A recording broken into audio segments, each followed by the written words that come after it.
La première histoire, c'est que ça sera une perte de pouvoir d'achat massive. La seconde histoire, et ça s'est déjà produit avec les Japonais, c'est qu'est-ce que l'on veut? On veut stopper les importations de voitures chinoises ou on veut que les Chinois produisent en Europe? Parce que vous savez ce qu'ils vont faire les Chinois? Ils ont commencé à le faire, hein. Ils vont produire en Europe. Les Japonais l'ont fait avant eux. Donc secondement, si le but c'est qu'on achète européen, je ne suis pas si sûr que ça. Je pense qu'on achètera chinois en Europe. Je ne dis pas que c'est un problème, mais ça c'est l'effet des droits de douane. C'est documenté depuis un siècle. Ça s'appelle le tarif jumping.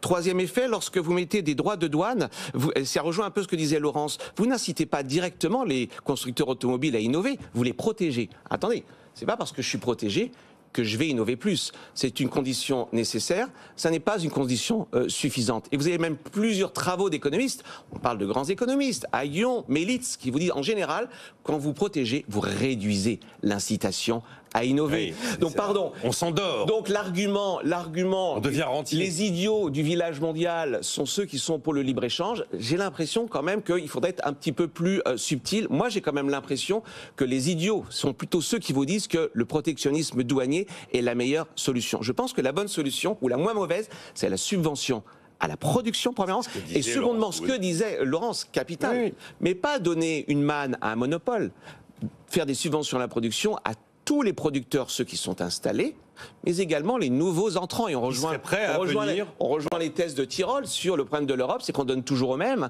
Or, l'innovation disruptive, la voiture électrique, c'est pas Ford, hein, c'est Tesla. Donc, vous voyez, c'est intéressant, le débat, c'est pas pour ou contre le protectionnisme, c'est le protectionnisme douanier est-il un bon outil? Les économistes vous répondent depuis un siècle, c'est un des plus mauvais avec le quota. Donc, vous voyez, le débat, il n'est pas binaire. Et moi, ce que je regrette, c'est que le débat ne soit